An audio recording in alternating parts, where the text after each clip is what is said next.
بسم اللہ الرحمن الرحیم۔ نبی مکرم صلی اللہ تعالی علیہ وآلہ وسلم کی عمر مبارک جس وقت 35 سال کی ہوئی تو خانہ کعبہ کی تعمیر قریش کرنے لگے۔ ہوا یہ کہ خانہ کعبہ کیونکہ نشیبی جگہ میں ہے اور پہاڑوں کا سارا پانی جس وقت اکٹھا ہوتا تو حرم شریف کے اندر داخل ہو جاتا۔ اگرچہ بہت سے بند دائیں بائیں باندھ کر کے پھر پانی کو دائیں بائیں کیا گیا تھا، لیکن اس کے باوجود بھی پانی وہاں پہ آ جاتا۔ تو جب آقا کریم علیہ السلام کی عمر 35 برس کی تھی تو اس وقت طوفان آیا اور بہت سا سیلاب آیا، جس کی وجہ سے خانہ کعبہ کی تعمیر جو بہت پرانی تعمیر تھی تو وہ ساری کی ساری تعمیر منہدم ہو گئی۔ تو اب قریش نے سرمایہ اکٹھا کرنا شروع کیا اور سرمایہ اکٹھا کرنے کے بعد خانہ کعبہ کی تعمیر شروع کی۔ اور جب انہوں نے خانہ کعبہ کی تعمیر شروع کی تو تعمیر شروع کرنے کے بعد جس وقت یہ تعمیر جہاں پہ حجر اسود رکھا ہوا ہے وہاں تک یہ تعمیر پہنچی، اور تعمیر پہلے جو حضرت ابراہیم علیہ السلام کی بنیادوں کے اوپر جو تعمیر تھی تو سرمایہ کی کمی کی وجہ سے پھر وہ اس طریقے سے وہ تعمیر نہیں کر سکے، اور وہ تعمیر پوری نہ کرنے کی وجہ سے جو حتیم کا حصہ ہے اس کو خانہ کعبہ سے انہوں نے باہر نکال دیا اور باقی تعمیر کی۔ اور باقی تعمیر جس وقت انہوں نے کی اور جہاں پہ حجر اسود رکھتے ہیں، حجر اسود کو رکھنے کا معاملہ آیا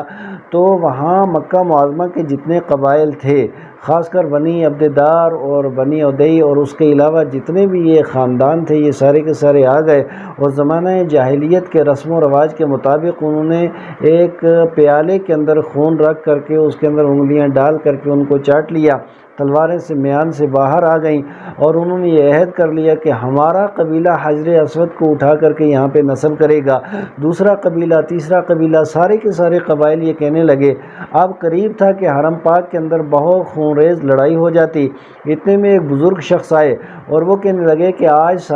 تعمیر کا کام بند کرتے ہیں، سارے لوگ اپنے گھروں میں چلے جاتے ہیں، کل صبح جو سب سے پہلے حرم شریف کے اندر داخل ہوگا تو جو فیصلہ ان کا ہوگا وہ فیصلہ سب لوگوں کو تسلیم کرنا پڑے گا۔ سارے لوگ واپس چلے گئے، اور عجیب اتفاق کے صبح سب سے پہلے حرم شریف میں جو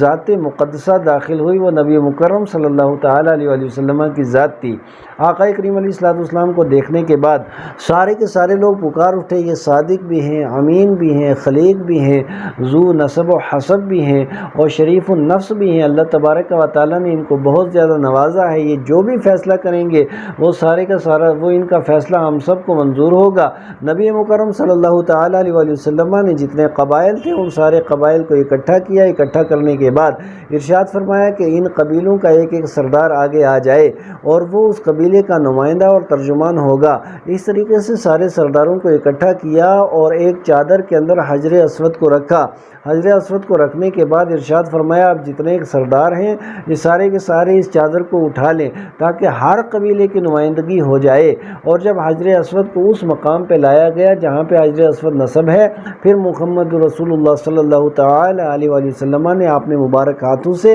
حجر اسود کو اٹھا کر کے وہاں پہ نصب کر دیا۔ اس طریقے سے نبی مکرم صلی اللہ تعالی علیہ وآلہ وسلم نے اعلان نبوت سے پہلے جو ایک خونریز لڑائی ہونے والی تھی، آپ نے تدبر سے، بردباری سے، دور اندیشی سے اور فیصلے کی صلاحیت کی بنیاد پہ نبی مکرم صلی اللہ تعالی علیہ وآلہ وسلم نے وہ خونریز لڑائی نہیں ہونے دی، اور اس طریقے سے نبی پاک علیہ السلام نے فیصلہ فرما دیا اور سب لوگوں نے اس فیصلے کو پسند بھی کیا۔ سیرت ابن ہشام کے اندر اس کو پوری وضاحت و صراحت کے ساتھ لکھا گیا ہے۔ اب یہاں پہ ضمنی طور پہ میں یہ بھی عرض کروں کہ خانہ کعبہ کی تعمیر کتنی بار ہوئی۔ حضرت علامہ امام جلال الدین سیوطی رحمۃ اللہ تعالی علیہ وہ ارشاد فرماتے ہیں کہ خانہ کعبہ کی تعمیر 10 مرتبہ ہوئی۔ سب سے پہلی تعمیر جو ہے وہ فرشتوں نے کی ہے، اور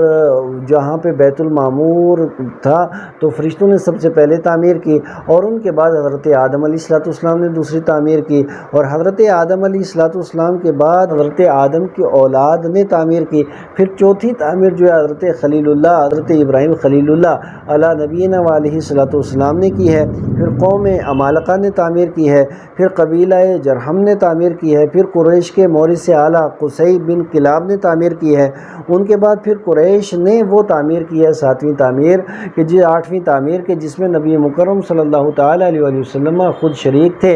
اور پھر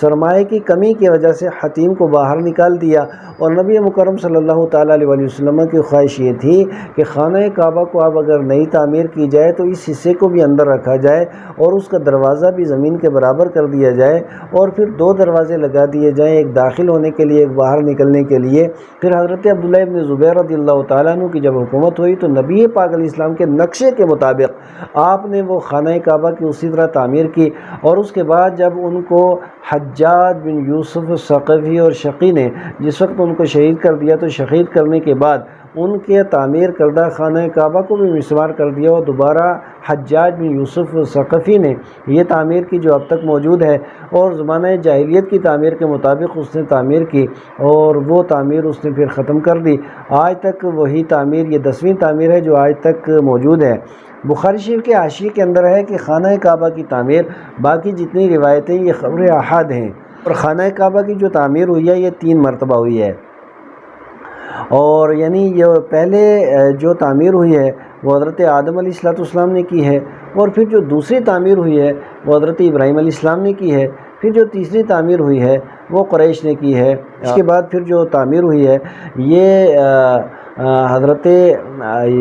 عبداللہ ابن زبیر نے کی ہے۔ باقی جتنی تعمیریں ہوئی ہیں یہ مستقلاً تعمیریں نہیں ہوئی ہیں، کہیں مرمتی کا کام ہوا ہے، کہیں جزوی تعمیر ہوئی ہے۔ بہرحال واللہ تعالی عالم۔ نبی مکرم صلی اللہ تعالیٰ علیہ وسلم کا اعلان نبوت کے ساتھ کچھ لوگوں کے ساتھ بہت زیادہ دوستی بھی تھے، ان میں سب سے جو قریبی دوست تھے حضرت نبی مکرم صلی اللہ علیہ وسلم کے، وہ حضرت سیدنا صدیق اکبر رضی اللہ تعالیٰ عنہ تھے، یعنی وہ سفر میں، حضر میں، گھر باہر ہر جگہ نبی پاک علیہ السلام کے ساتھ رہا کرتے تھے، اور آقا کریم علیہ السلام کی تجارت کے اندر، کاروبار کے اندر، معاملات کے اندر اکثر شریک رہا کرتے تھے۔ اور دوسرے حضرت خدیجہ کبریٰ رضی اللہ تعالیٰ عنہ کے چچا زاد بھائی حضرت حکیم بن حزام رضی اللہ تعالیٰ عنہ کہ جن کی پیدائش بھی خانہ کعبہ کے اندر ہوئی تھی، ان کے ساتھ نبی مکرم صلی اللہ تعالیٰ علیہ وآلہ وسلم کے ساتھ بہت زیادہ تعلقات تھے۔ اور تیسرے زماد بن ثعلبہ، یہ اس زمانے کے جراح بھی تھے اور جراحی کا کام بھی کیا کرتے تھے، اور بہت بہترین یہ حکیم بھی تھے، ڈاکٹر، اس زمانے کے بڑے طبیب بھی تھے۔ اور ایک بار کا بڑا ایک مشہور واقعہ ہے جو مشکات المصابیح کے اندر، صحیح مسلم کے اندر اور دیگر کتابوں کے اندر موجود ہے کہ کچھ لوگوں نے ایک بار آقا کریم علیہ السلام تشریف لے جا رہے تھے، پیچھے لوگ بدتمیزی کر رہے ہیں اعلان نبوت کے بعد، اور وہ آئے، اور آنے کے بعد وہ جو پرانی ان کی دوستی تھی نا نبی مکرم علیہ السلام کے ساتھ، تو اس بنیاد پہ وہ کہنے لگے کیا معاملہ ہے، تو باقی لوگوں نے معاذ اللہ شور اٹھایا کہ نبی پاک علیہ السلام معاذ اللہ مجنون ہیں، تو انہوں نے کہا چلو ٹھیک ہے میں اب تمہارے ساتھ چلتا ہوں۔ لوگ سارے لے کر کے ان کو گئے کہ آپ علاج کریں۔ آقا کریم علیہ السلام کی بارگاہ اقدس میں جب یہ حاضر ہوئے تو نبی مکرم صلی اللہ تعالیٰ علیہ وآلہ وسلم کی خدمت میں انہوں نے عریضہ پیش کیا کہ آپ کچھ پڑھیے، تو آقا کریم علیہ السلام نے جب پڑھنا شروع کیا، نحمدہ ونستعینہ ونستغفرہ ونؤمن بہ ونتوکل علیہ ونعوذ باللہ من شرور انفسنا ومن سیئات اعمالنا من یہدہ اللہ فلا مضل له ومن یضلل فلا ہادی له ونشهد ان لا الہ الا اللہ وحدہ لا شریک له ونشهد ان محمدا عبدہ ورسولہ، کہ جب انہوں نے یہ پڑھا تو فوراً پڑھتے ہی انہوں نے کہا کہ حضور آپ ہاتھ بڑھائیں، میں بیعت ہو کر کے آپ کے دامن کے ساتھ وابستہ ہونا چاہتا ہوں۔ باقی والوں نے کہا یہ کیا؟ تو انہوں نے کہا کہ میں نے سرداروں کی باتیں سنی، کاہنوں کی کہانتیں میں نے سنی ہیں، شاعروں کی شاعری میں نے سنی ہے، ادیبوں کے خطبے میں نے سنے ہیں، بادشاہوں کی بولیاں سنی ہیں، لیکن جتنا لذیذ اور میٹھا کلام محمد رسول اللہ صلی اللہ علیہ وسلم کا ہے ایسا کسی کا نہیں۔ پھر انہوں نے بھی کلمہ پڑھا، مسلمان ہو گئے۔ اور اسی طریقے سے جو اس زمانے کے موحد تھے ان کے ساتھ بھی نبی مکرم صلی اللہ تعالی علیہ وآلہ وسلم کا خصوصی تعلق تھا۔ جو حضرت عمر رضی اللہ تعالیٰ عنہ کے جو ایک چچا زاد بھائی تھے زید بن عمرو بن نفیل، ان کے ساتھ بھی آقا کریم علیہ السلام کا تعلق تھا، اور وہ زمانہ جاہلیت کے اندر انہوں نے کبھی بھی بتوں کی پوجا نہیں کی، بلکہ ان کا ایک شعر بڑا مشہور ہے، ربًا واحدًا ام الف رب ادین اذا تقسمت الامور، کہ کیا میں ایک رب کی اطاعت کروں یا 1000 رب کی، جبکہ لوگوں میں